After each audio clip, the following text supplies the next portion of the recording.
Seattle made 2 stops. One where the ferry stops today, and then it also went across the bay to Eagledale. And there was another ferry dock there, and people got on the ferry there. And that's where all of us, these are all the Japanese families who are escorted. I see here is a soldier. Can you see the ferry boat right here? There's soldiers all along here. There's one here, and I'm right there. I'm holding my little brother's hand. This is my mama holding my baby sister who was 9 months old. And this doll, my mother said we could each take one thing, one toy that we'd like, because we saw in the film you could only take what you could carry. And so this was one that my sister had, and she brought it back, and she had it, we had it fixed up. I mean, it was repaired. Many of you saw this already in the museum. You got a little bit of backstory, so I'm going to just focus on this date on. December 7th, 1941, you can see that was the day that the nation of Japan did a sneak attack on Pearl Harbor, the big military base in the middle of the Pacific, and that's how the war got started. Now, keep in mind of the dates here, folks. See, December 7th, February 19th is almost just barely 2 months right after, right? 2 months and a week. The President of the United States signed an executive order. President Franklin Roosevelt signed Executive Order 9066. Well, what an executive order is a president can write a directive that does not need approval of Congress. We have the 3 branches, and usually have to have the Senate and the House pass a bill, and then the president signs it. In this case, presidents can do executive orders. There's been a lot of them. That was the 9,066th in the history of the United States. So presidents do it quite often. But this one was unconstitutional. The Bill of Rights are the first 10 amendments to the Constitution. And of those amendments, there's the 5th one. And often you watch TV and you see these guys get arrested or they're in court, and you might hear this phrase a lot, I plead the 5th. I plead the 5th. You've ever heard that on television? No. They means that on the 5th Amendment says you can't testify against yourself. That's the biggest thing most people remember about the 5th Amendment. But the thing that's important for this story is the 5th Amendment starts out saying, no person shall, and in this case, the important part, and you may have seen it in that video, I saw it in the video, it says, no person shall be deprived of life, liberty, or property without due process of law. And let me emphasize the second word of that, no person. Think about that. That Constitution was written in the late 1700s, back when the people who wrote it were white male property owners, and some of those persons were persons. Some of the property was persons. They were slave owners as well. But we were the only constitution that I have researched that says persons. They would talk about citizens' rights in other democracies and other republics, and that makes our country really unique. You can land at SeaTac from a foreign country or come off a cruise ship, and the minute you set foot on American soil, whether on a dock in Seattle or at the SeaTac airport or any other place, even if you're not a citizen in the United States, you're still protected by our rights. We say you can't take your life, liberty, or property. There has to be a reason. There has to be a due process. There has to be a court system.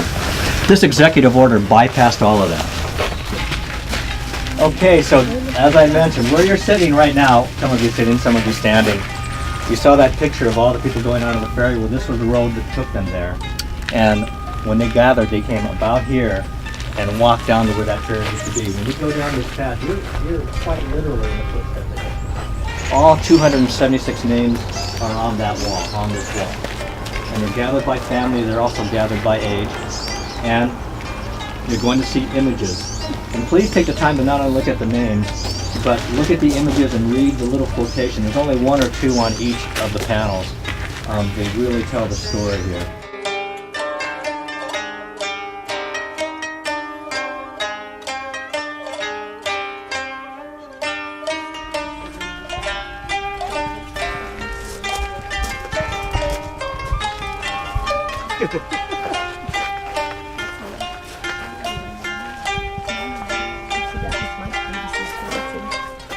Why my mama had diapers in her suitcase. Let's point it out again.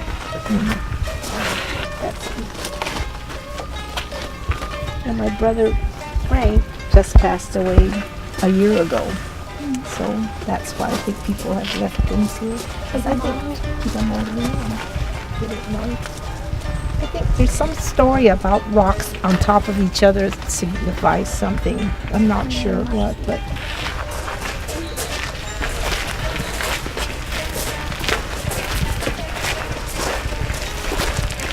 Yeah, it was right here where this maple tree is. The Eagledale dock was about at this point. but you know, when you came down here, you came down that hill and it took a right angle turn. Well, that was called Suicide Lane by the natives because when they missed that ferry, they hurried and drove like fury over here to try to make this ferry. And there were so many accidents at that corner where you had to slow down to take a turn. Well, then not only that, they straightened this road a little bit. It used to follow the shoreline, and so it curved more. And so the story is there were so many accidents along that route from people trying to make the ferry before it went to Seattle. They come home. Why is there no wood wall right here? What does this lack of the wood wall represent in their history?